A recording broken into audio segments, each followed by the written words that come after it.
Hi and welcome to another Paper Crafting Tuesday. Today I'm so excited to use the new Dylusions ink sprays. They're new colors. I'll also be using a stamp and coordinating die set by Lawn Fawn, as well as an embossing folder by Spellbinders.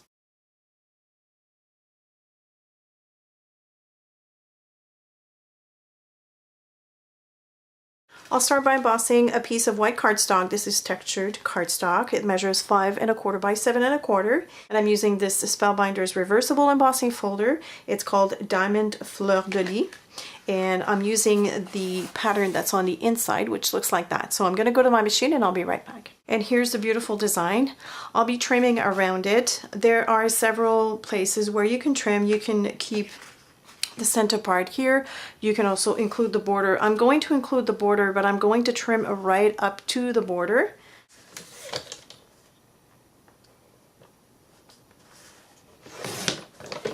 So now I have a background that is slightly smaller than 5 by 7. Next I want to create some form of a pattern paper. For this I'll be using Dylusions, and I have a piece of watercolor paper that measures approximately 5 by 4.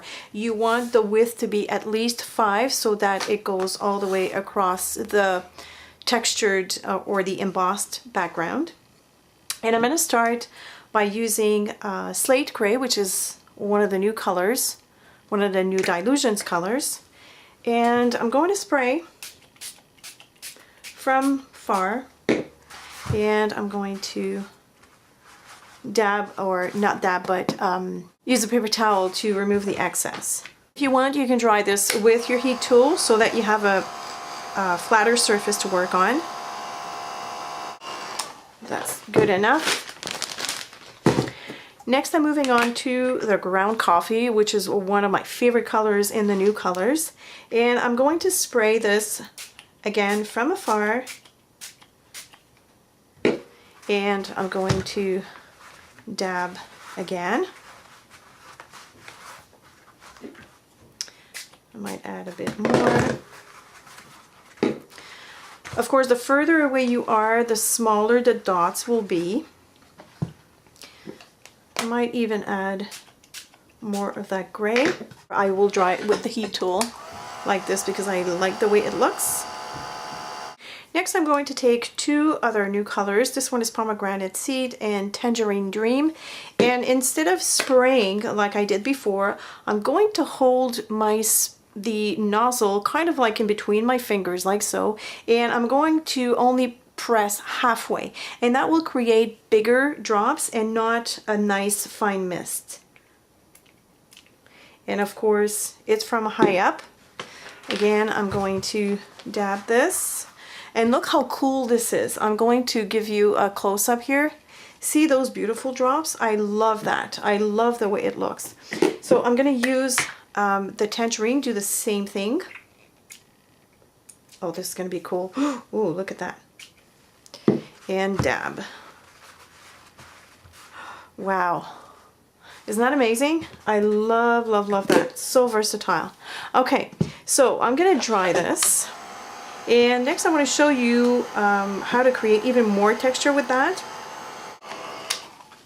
Now you could have taken regular cardstock. I just happen to love the look of watercolor with these sprays.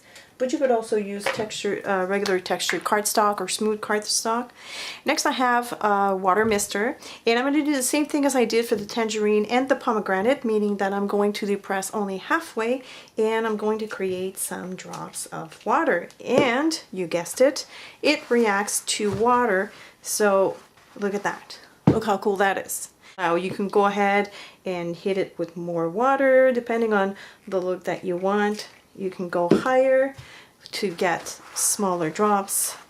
Just keep on dabbing. So the Dylusions will always react to water. So even if it's dry or wet, it will always react to water. So now I have this beautiful piece, and I want to create some sort of a band to put across the background where I can stamp the word dream, and I'll white emboss this. So I'm going to choose the spot that I like the most. And I'm going to cut, let's see here. I'm going to get rid of that strip here because I don't care much for it. The strip that I want is about 1.5 inch wide.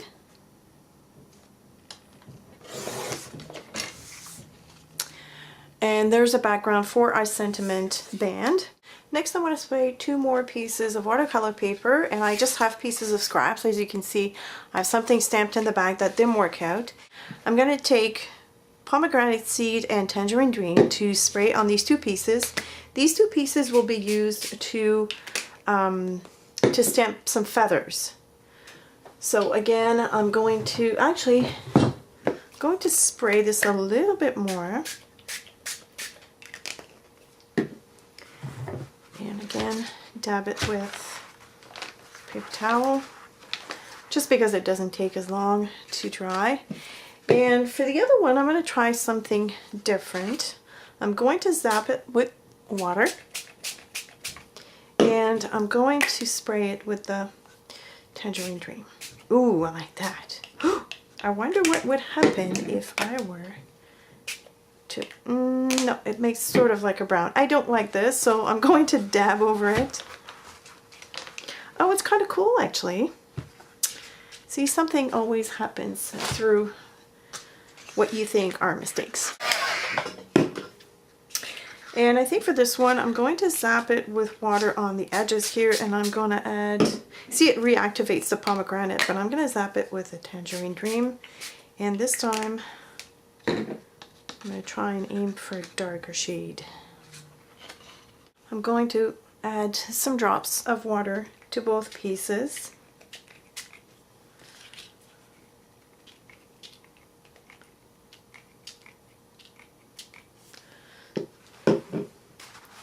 Oh, check this out. This is kind of cool. Ooh, I like that. Ooh, fun, fun. Okay, I'm going to let these dry thoroughly, and then I'll be doing the stamping. Look at that paper underneath. I'm going to throw in some more of the brown, and I'm going to actually keep that paper to include in my next art journal. This will be fun. Okay, let's remove that sheet.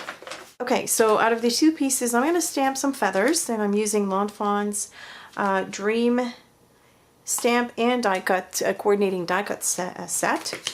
So I'm going to use Jet Black Archival ink, which is, you kind of know it, my preferred stamping ink, because it's waterproof. Ink that up really well. And I'm just going to choose some nice spots on the paper that I just did. I'll try to leave some space in between so that I can fit the die properly.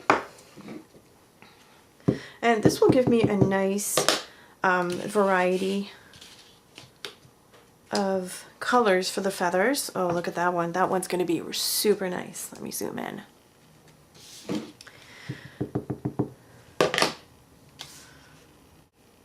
And I want this part right here. Okay. Next I have the coordinating dies. So I'm obviously going to use my magnetic plate for this. If you don't, like I always say, you can use washi tape to hold the die in place. So I'm going to go ahead, I'm going to go to my machine now, cut all these up. So here they are. Look how gorgeous these feathers are. Not one is the same. Love it. And this is what I cut out of. Don't throw these away, because these make great stencils. It'd be cool on a page or on a project, on a canvas or something. You can actually spray or paint through that. So don't throw these away. Okay, so I'm going to put those to the side. Next, I want to emboss on that band that's going to go and sit right here on the background. And for this, I'm going to use Versamark ink and the word dream. Alright, so I'm kind of playing with the feathers and the word to see where I want it to stamp. So I know I want to stamp it towards the left side. I'm going to put back the word onto my block, and I'm going to use Versamark. And I'm going to stamp that more towards the left.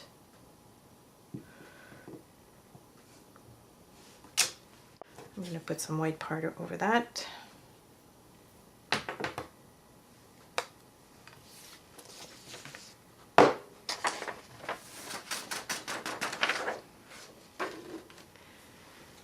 And I'm going to heat set.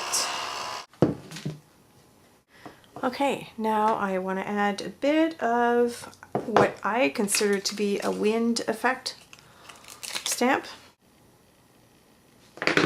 And I kind of want it swirling around that spot there. Close to the word as well. Again, I'm going to emboss in white.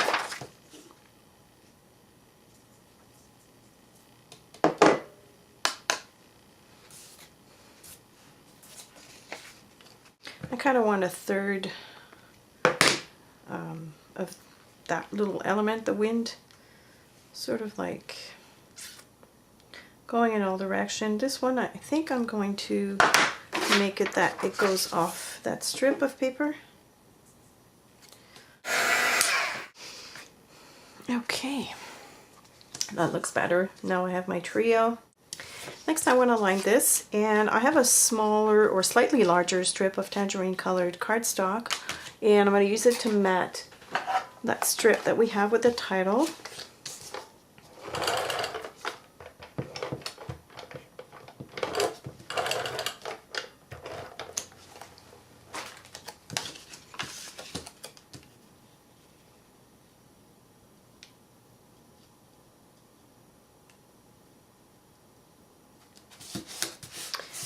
And I'm just going to trim on the other side. Okay, so next I want to glue this down. Of course, I need to pop this because what's a card without anything that's popped?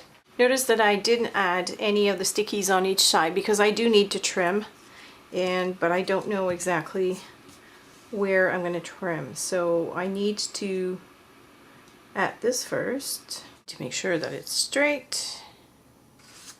There you go. So I'm going to trim to the side here.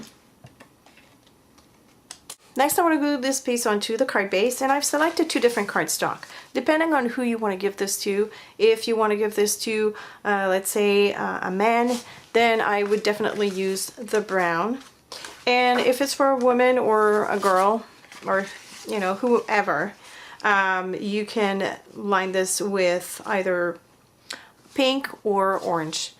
But for this, the purpose of the video, I'm going to choose this brown here, so I'm going to add that right away so that I have a solid base. So that leaves you with a very small border all around, but it's enough to see the color. Next I want to add the feathers, and this is my last step, and I kind of played around with it a little bit beforehand.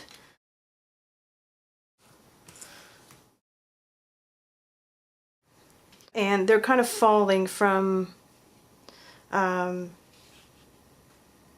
you know, kind of like a crisscross pattern, kind of like they would be carried by wind, I guess.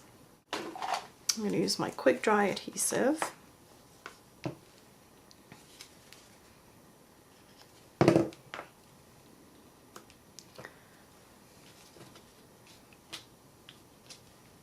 Alright, so we're almost done. The last step is I want to take my gel pen and I'm going to trace some white highlights here and there just to make them pop a little bit more.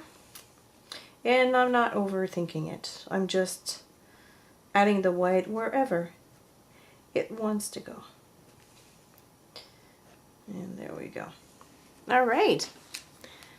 I'll give you a close-up. So this is what the leaves look like with the white accents. It's just enough to make them pop even further. And there you have it. Now, how quick and easy was this? Of course, when you're using stamps and dies that coordinate, it goes faster and it also inspires you. It's a good starting point.